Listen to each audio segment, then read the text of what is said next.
Hello, this may be one of the first KSP videos you've seen, and if so, I'm here to explain all the craziness that'll be zipping by in the next 5 minutes.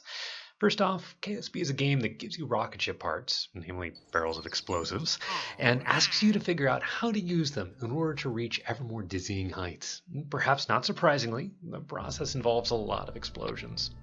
You don't start with much, and those boosters there are literally trash cans full of blasting powder.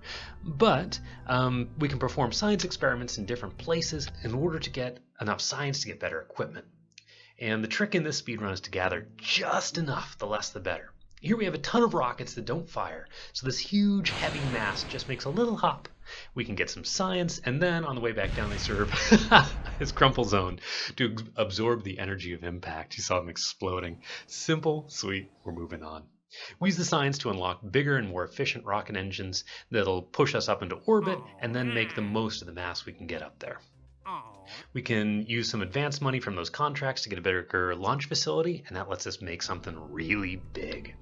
What we're going to build next is going to take us to the moon, and it's going to, just to put things into perspective, it took me over 30 hours to get to the moon on my first playthrough. It's hard.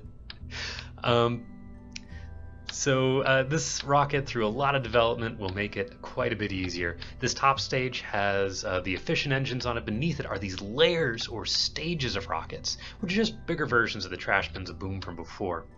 And the lower ones will burn kind of in different stages. That makes them more efficient. Anyways, when they're done burning, we got to get rid of them so we don't haul around the empty containers, and we can do that with rocket fire, which is neat. You'll notice on the bottom right, that's controlling when the rockets will fire. We're doing just the bare minimum now, and we'll organize the rest mid-flight. And one of the things you'll notice is a little bit of a tilt, and this is for a very important thing called a gravity turn, which lets you kind of turn a little more horizontal, makes your upper stages more efficient because they're not pushing straight up against gravity. Something that real rockets do is they have fins to make them stable in flight, and on this one the fins, something real rockets don't do, are made out of actual old boosters which are still clinging on. Now, this stage is exactly the opposite. We want this to be unstable so we have as much maneuverability as possible to drag this thing onto course. If you look at the little nav ball on the bottom, we need to line everything up perfectly in order to get to the moon in a straight shot. Here we have the final fine touches with that top engine, and if we're off by half a degree on our trajectory, we can touch up the speed in order to compensate. That's what you see right there. So coming up is by far the scariest part of the run. It's widely known as a suicide burn. For everything to go as fast as possible, we're going to wait until the last conceivable moment before we start slowing down. Now, the trick is we're going 20 miles a minute. It's going to take us 4 miles to slow down. It's an incredibly precise maneuver that we have to do by eye. And while it's very easy to do this safely and slowly, it's a trick to do fast. Just to make things harder, there's a mechanic called fizz warp you can see on the top left, which lets us do all of this at 3 times speed. You can see here I'm freaking out a little bit and dancing. When you land, there's usually a shadow, which lets you gauge your height, and it's not there. I think I'm too far south, so it's off the camera. Whoops.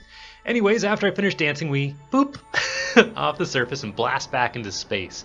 Now the angle of this blast off we control carefully so that we're going to wrap back around to Kerbin on the sunny side and do our re-entry. It'd be really upsetting when we got there though because we don't have any heat shields. We'd burn up like a crisp, like a meteorite on our way back in. Fortunately, we have a trick up our sleeves. We just went back to the Space Center there and upgraded some facilities. And now we're going to let little Jeb Kerman out of the spacecraft. So he's going to be free floating in space. When we fall all the way back down to Kerbin, we're going to be going 6,000 miles an hour. And we're going to make sure that he is right above 500 meters above the ocean. Because this is safer, of course. So at this point, what we're going to do is a glitch I call tunneling. What happens is we use a different kind of fizz warp called Rails fizz warp, and that's going to turn off physics until we turn it back on. Very carefully time this so that we are right above the ocean.